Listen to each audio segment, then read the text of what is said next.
तो as of revolution में revolutionary educated middle class से थे। जुलाई 1830 में क्या किया, फ्रांस की बर्बन फैमिली को उखाड़ के फेंक दिया लिबरल रिवॉल्यूशनरीज ने। जुलाई रिवॉल्यूशन में बेल्जियम ने अपने आप को आज़ाद कर लिया। बेल्जियम के रिवॉल्यूशनरीज ने बेल्जियम को निकाल के फेंक दिया, बाहर निकाल दिया। कहाँ से?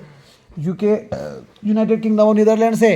1821 में ग्रीक वॉर ऑफ इंडिपेंडेंस चालू होता है, अपने आप को ग्रीक आज़ाद करवाता है। किससे? ऑटमन एम्पायर से।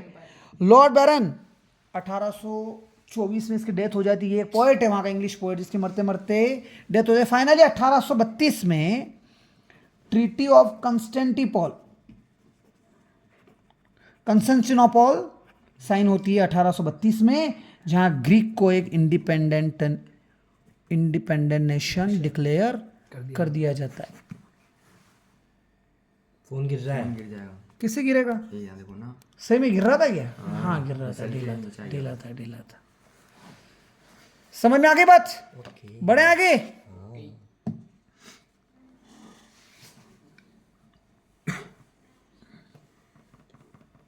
चलिए नेक्स्ट टॉपिक क्या है? Romantic imagination and national feeling. Topic का नाम है रोमांटिक इमेजिनेशन है। हो गए 20 मिनट, कोई बात नहीं, अभी 20 मिनट में निपटा दूंगा चैप्टर। लगी शायद आज तो आपको 5 मिनट 10 मिनट एक्स्ट्रा देंगे हम call. Romantic imagination and national feeling की बात कर रहा है। तो रोमांटिक इमेजिनेशन का मतलब ये होता है कि अपने देश के प्रति जो प्रेम और भाव है वो आर्टिस्ट लोगों ने आर्ट के रूप में शो किया, पोएट्रीज के रूप में शो किया, सॉन्ग्स के रूप में शो किया, म्यूजिक, स्टोरीज। समझ में आई बात? इन सभी चीज़ों के थ्रू अपने नेशनलिस्ट नेशन के प्रति फीलिंग को उन्होंने एक्सप्रेस किया। इस तरह के आइडियाज़ को, मतलब कुल मिला के कल्चर का बहुत बड़ा रोल रहा है। सब कल्चर के थ्रू लोगों ने अपने नेशन के प्रति, वहाँ से एक आइडिया आता है, आइडिया ऑफ नेशन। तो रोमांटिसिज्म क्या होता है? टॉपिक आएगा, क्वेश्चन आएगा। रोमांटिसिज्म तो एक ऐसा कल्चरल मोमेंट, एक ऐसा आंदोलन जिसमें कल्चर के थ्रू लोग क्या करते हैं, आइडिया ऑफ नेशन जनरेट करते हैं। क्लियर है कहानी? रोमांटिक आर्टिस्ट, पोएट्स, ऐसे लोग, रोमांटिक आर्टिस्ट, पोएट्स अपनी कथा कहानियों से, आर्ट से, जैसे इंडिया की बात करें तो भारत माता का वो बना दिया, भारत इंडिया को एक लेडी गॉडेस के रूप में प्रेजेंट कर दिया। तो लोगों के मन में भावना जागृत होती है। समझ में आ रही कि नहीं आ रही बात? वंदे मातरम जैसे नेशनल मोमेंट के टाइम पे पैट्रियोटिक सॉन्ग्स वगैरह आए थे। कहानी क्लियर है? सो लेकिन रोमांटिसिज्म मतलब एक कल्चरल मोमेंट है, लोगों को देश के प्रति जागृत करना, भावनाएं। इन रोमांटिक आर्टिस्ट का इन्होंने क्रिटिसाइज किया। रोमांटिक आर्टिस्ट ने किसको क्रिटिसाइज किया? साइंस और रीजन को क्रिटिसाइज किया, लेकिन ग्लोरीफाई किया किसे? लव, इमोशंस, देश के प्रति लोगों के बीच में एकता रहे। समझ में आई बात? और लोगों के बीच में एक सेंस क्रिएट किया, the true spirit of nation. Folk song, folk poetry, folk मतलब लोकल, किसी पर्टिकुलर रीजन तक सीमित रहने वाली चीज़ को फोक कहा जाता है। तो folk song, folk poetry, folk dance, इनके थ्रू लोगों के अंदर true spirit of nation popularize की गई, जागृत की गई। सो ट्रू स्पिरिट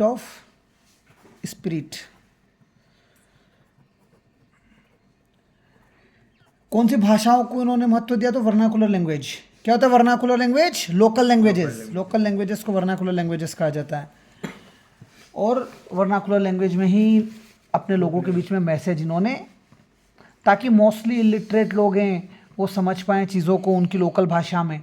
समझ में आ रही कि नहीं आ रही बात? बोली, डायलेक्ट जिसे कहा जाता है।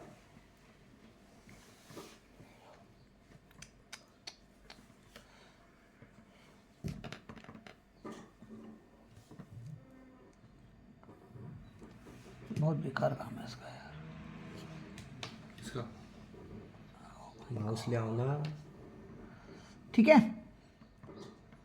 माउस यूज 3 पेज और बच रहे हैं। हाँ लाना ही पड़ेगा। पास पड़ा थे। पीजेंट्स जो थे, किसानों ने स्ट्रगल किया। किसानों का स्ट्रगल किसके खिलाफ था? उनके बहुत सारे फ्यूडल ड्यूज बाकी थे, जो भी उनके फ्यूडल लॉर्ड्स थे वो उनसे पैसा कौड़ी मांगते थे, वो पैसा कौड़ी देना बाकी था, तो पीजेंट्स के ऊपर भी बर्डन था, फ्यूडल ड्यूज का ऑब्लिगेशंस थे, तो इसलिए उन्होंने भी स्ट्रगल किया। उस समय पे फूड प्राइजेस क्या हो गए थे, फूड प्राइजेस राइज हो गए थे, बेड हार्वेस्ट, तो कॉमन मैन के लिए क्या हो गया, भोजन महंगा हो गया। तो जो पॉपुलेशन थी पेरिस में, पॉपुलेशन ऑफ पेरिस, लोग रोड पे आ गए आंदोलन करने, वहाँ पर नेशनल असेंबली बनाई गई। नेशनल असेंबली ने यूनिवर्सल एडल्ट या यूनिवर्सल सफरेज के अकॉर्डिंग इलेक्शन करवाए। ऑल एडल्ट मेन, जितने भी एडल्ट मेल है 21 साल से ऊपर वाले, उनको वोट देने का राइट दिया गया और लोगों को प्रॉमिस किया गया राइट टू वर्क। तो नेशनल फीलिंग कैसे आई, नेशनल फीलिंग की वजह से इफ़ेक्ट क्या क्या हुए, लोगों ने अपने फ्यूडल, किसानों ने अपने फ्यूडल ड्यूज देने से मना कर दिया, पॉपुलेशन जो पेरिस में थी वो रोड पे आ गई आंदोलन करने, नेशनल असेंबली बनाई गई। नेशनल असेंबली बनाकर जो नेशनल असेंबली के लिए चुनाव करवाए गए, वो चुनाव यूनिवर्सल सफरेज के अकॉर्डिंग हुए या यूनिवर्सल एडल्ट फ्रेंचाइजी के अकॉर्डिंग हुए। मतलब एक पर्टिकुलर एज डिसाइड कर दी कि सभी को वोट देना पड़ेगा, लेकिन सभी में खाली मेल ही थे, ऑल एडल्ट मेल। और लोगों को क्या प्रॉमिस किया कि अगर नेशनल असेंबली बनती है या चुनाव से जो भी सरकार बन के आएगी, वो आपको राइट टू वर्क प्रॉमिस करती है। मतलब जितने भी बेरोजगार लोग वगैरह हैं उनके लिए काम देने का, वर्क जनरेट करने का काम सरकार का रहेगा। ठीक है, फाइनली मोनार्क को एब्डिकेट करना पड़ जाता है। सो जब आंदोलन वगैरह इतने स्ट्रॉन्ग हो जाते हैं तो मोनार्क एब्डिकेट, वो खुद ही गद्दी छोड़ देता है। रिपब्लिक बना, फ्रांस रिपब्लिक बना, बट किस आधार पे, यूनिवर्सल मेल सफरेज पर। यूनिवर्सल मेल सफरेज समझ रहे हो, खाली मेल जो हैं, पुरुष हैं, उन्हीं को वोट देने का हक है। कहानी क्लियर है। तो ये थी कथा कहाँ की, फ्रांस की। पेरिस में लोग रोड पे आ गए थे। इसी तरह से जर्मनी और इटली में भी, इसी तरह से जर्मनी में, इटली में man, woman, liberal middle class के लोग, ये सारे लोग भी कॉन्स्टिट्यूशन की डिमांड करते हैं। दो डिमांड थी इनकी, एक तो कॉन्स्टिट्यूशनलिज्म, मतलब संविधान हो, संविधान के हिसाब से सरकार चले, और दूसरा नेशनल यूनिफिकेशन। नेशनल तो हम पढ़ चुके हैं, जर्मनी जो है 39 स्टेट से बटा हुआ था, 39 साम्राज्य थे। इटली में 7 साम्राज्य थे, जिसमें से एक साम्राज्य जो था सर्डेना पाइडमोंट और सुबह बड़ा बनने, सिर्फ वही इटली के किसी राजा के अंडर आता, किसी डायनेस्टी के अंडर आता। बाकी 6 समुदाय जो 6 साम्राज्य जो थे वो बाहरी राजाओं के अंडर थे। जैसे कि ऑस्ट्रिया का कोई डायनेस्टी होगी, वो इटली में आके रूल कर रही है। समझ में आ रही कि नहीं आ रही बात। सिर्फ सर्डेना पाइडमोंट एक ऐसा है जो इटली के राजा के अंडर था। तो 7 साम्राज्यों को इकट्ठा करके, सबको एक करके एक देश बनाने की बात होगी इटली में, इसे कहा जाएगा यूनिफिकेशन ऑफ इटली। और 39 राज्य जो हैं जर्मनी के, इनको सभी को एक करके एक देश बनाने की बात होगी, इस कथा का नाम होगा यूनिफिकेशन ऑफ जर्मनी। बात समझ में आ रही है। तो जर्मनी और इटली में भी आदमी, औरत, मिडिल क्लास के लोग, इन्होंने कॉन्स्टिट्यूशनलिज्म की बात करी, नेशनल यूनिफिकेशन की बात करी। बात समझ में आई। और यहाँ पर भी जो नेशन स्टेट का कंसेप्ट का डिमांड होने लगा। क्या हुआ, नेशन स्टेट की डिमांड बढ़ी। संविधान का अपन लिख चुके हैं। फ्रीडम ऑफ प्रेस की डिमांड बढ़ी। फ्रीडम ऑफ प्रेस के लिए लोगों ने मांग करी कि भैया प्रेस को फ्रीडम दो। फ्रीडम ऑफ एसोसिएशन, लोग एसोसिएशन कर पाए, लोग ग्रुप बना पाएँ, और ग्रुपिज्म, यूनियन वगैरह बना के अपने मुद्दों को, अपने बातों को सरकार के आगे, लोगों के आगे रख पाए। जर्मन रीजन में पॉलिटिकल एसोसिएशन जो थे, उन्होंने डिसाइड किया कि वोट देंगे, ऑल जर्मन नेशनल असेंबली बनाई जाएगी। सो अब जर्मनी की बात हो रही है। जर्मनी में जितने भी पॉलिटिकल, राजनीतिक एसोसिएशन थे, उन्होंने क्या कहा कि ठीक है भैया, हम सभी मिलकर नेशनल असेंबली बनाने का प्रस्ताव रखते हैं। कॉन्स्टिट्यूशन ड्राफ्ट किया गया, नहीं गिरेगा, उस साइड से ग्रुप, साम्राज्य, वो लोगों का समूह। सो नेशनल असेंबली बनी, कॉन्स्टिट्यूशनल असेंबली बनाने की बात हुई। नेशनल असेंबली ने कॉन्स्टिट्यूशन बनाने के लिए ड्राफ्ट कॉन्स्टिट्यूशन की प्रोसेस चालू कर दी,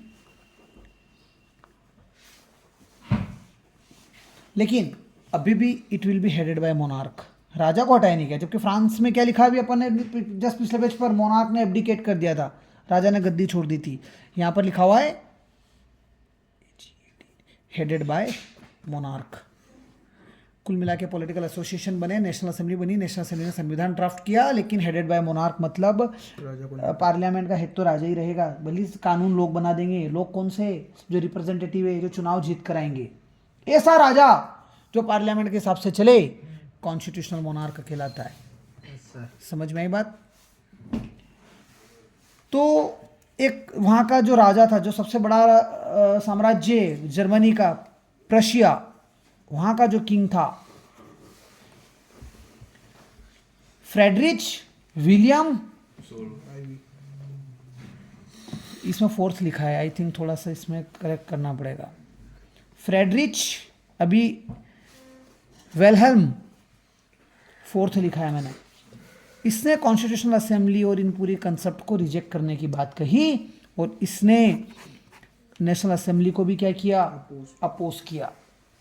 लेकिन पार्लियामेंट में जो लोग थे वो कौन सा समुदाय से आते थे? मिडिल क्लास के लोग थे। अब देखो, राजा नहीं चाहता नेशनल असेंबली बने। नेशनल असेंबली में कौन लोग थे? मिडिल क्लास के लोग थे। मिडिल क्लास वाले नहीं चाहते थे कि वर्कर्स और आर्टिशियंस का सपोर्ट लें। मतलब सुनो, जो राजा कर रहे थे ना, वही नेशनल असेंबली वाले करने लग गए। नेशनल असेंबली बनी, चुनाव हुए, नेशनल असेंबली ने संविधान बनाना चालू कर दिया, और नेशनल असेंबली ने कहा कि राजा को ही हम मुखिया मानते हैं, लेकिन राजा संविधान के हिसाब से काम करेगा। मतलब ऐसा राजा क्या हो जाएगा? Constitutional monarch. बात कहाँ की चल रही है? जर्मनी की। लेकिन राजा एक्सेप्ट नहीं कर रहा है, राजा अपोज कर रहा है नेशनल असेंबली को भी, राजा संविधान को भी अपोज कर रहा है।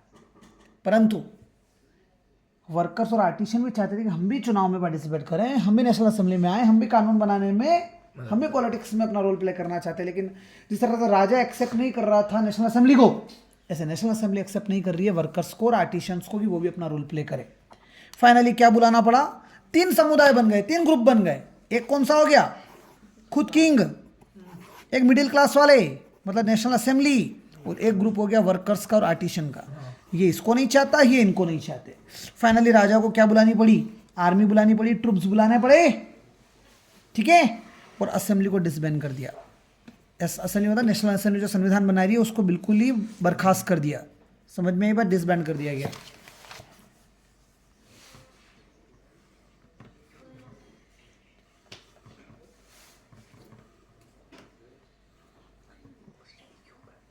Women too in the parliament were admitted only as observer. औरतों को अगर परमिट किया भी पार्लियामेंट के अंदर तो आप वोट वगैरह नहीं दे सकते, खाली देखने आ सकते हो। मतलब women only as observer parliament में। If you are allowed you have to behave like an observer, not more than that, ठीक है। इन दिस वे कंजर्वेटिव्स ने जो था 1848 में कंजर्वेटिव्स ने सप्रेस कर दिया लिबरल मूवमेंट। और यहाँ से क्वेश्चन आ गया है इस साल एग्जाम में, इस बार बोर्ड में क्वेश्चन होगा कि 1848 में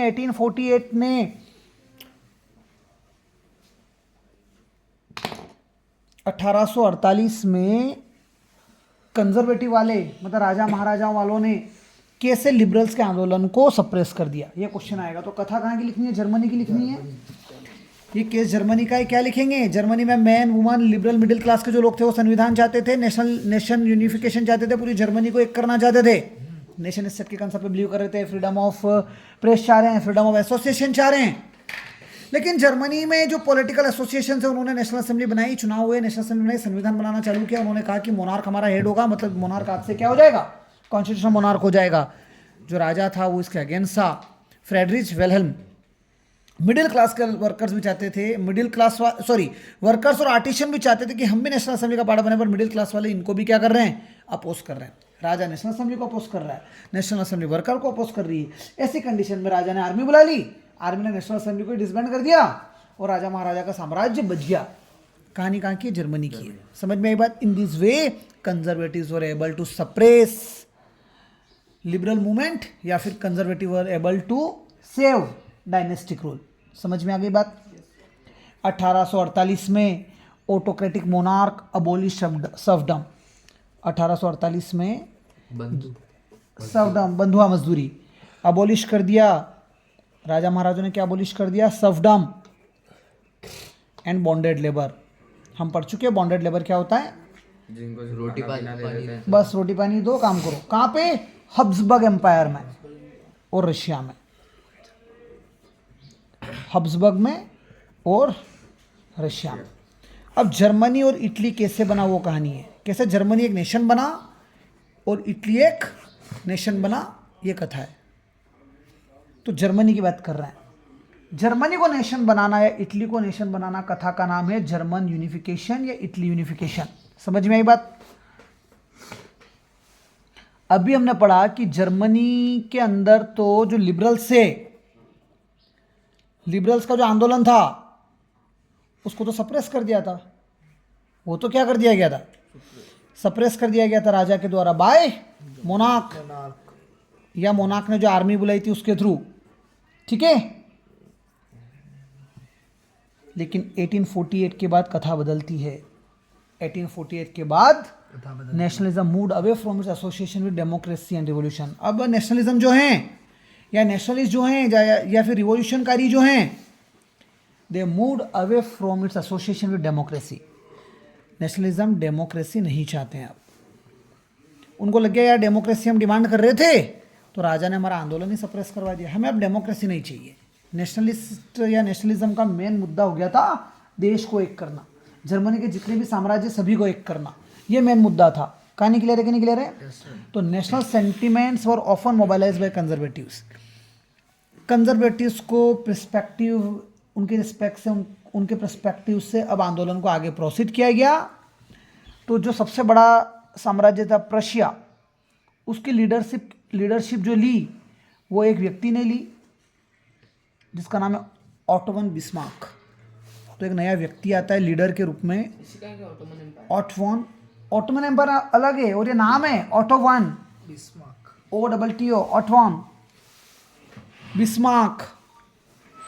बिस्मार्क एक लीडर के रूप में उभर कर बाहर आता है, राजा को सपोर्ट कर रहा है, वो राजा को सपोर्ट कर रहा है। बिस्मार्क सुनना, जितने भी नेशनलिस्ट या रिवोल्यूशनरी थे पहले डेमोक्रेसी की डिमांड कर रहे थे, नेशनल असेंबली चाहते हैं, संविधान बनेगा, freedom of press, freedom of association, फलाना फलाना। राजा ने आर्मी बुला के उनका आंदोलन ही सप्रेस कर दिया। राजा नहीं चाहता था कि नेशनल असेंबली के हिसाब से मैं चलूँ। वो नेशनल असेंबली में गद्दारी थी एक तरीके से, क्योंकि वर्कर्स और आर्टिशियंस को लेकर नहीं चलना चाहती थी।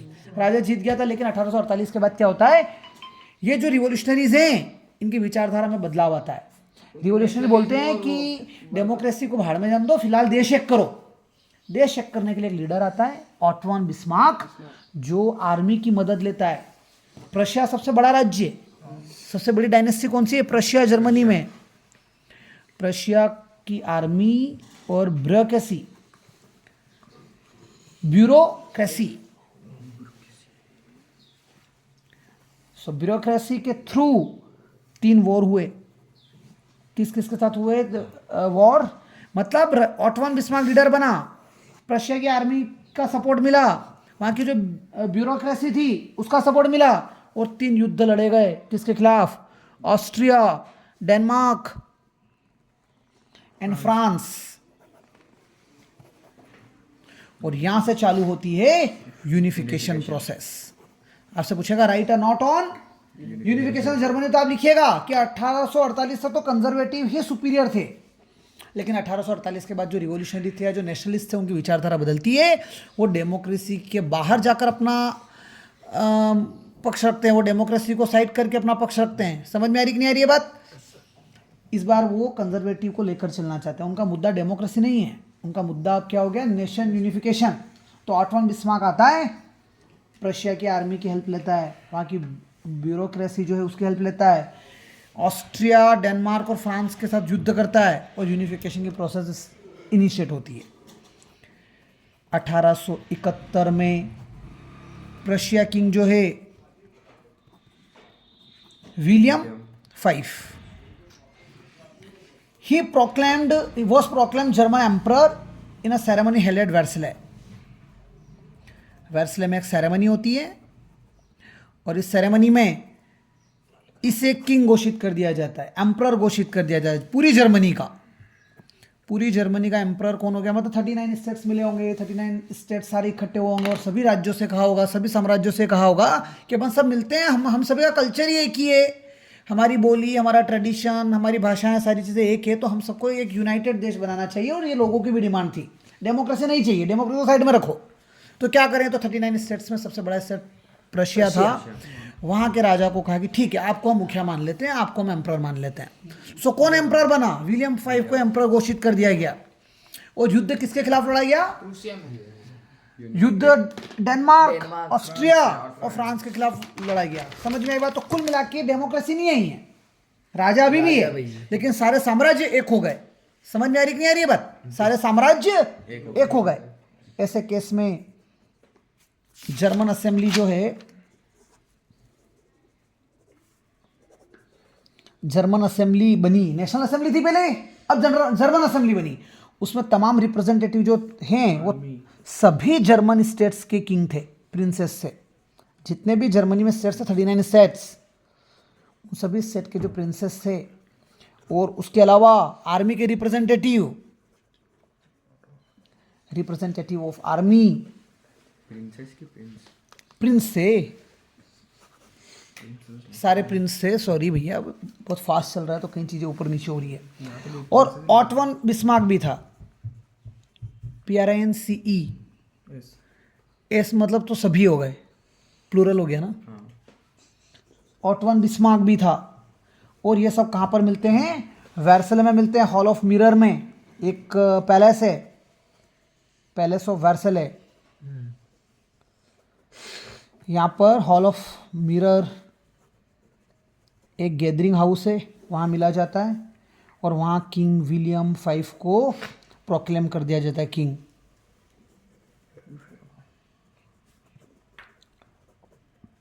रशिया में पूरा जर्मनी का कर दिया, वो थोड़ा ऊपर नीचे हो गया होगा।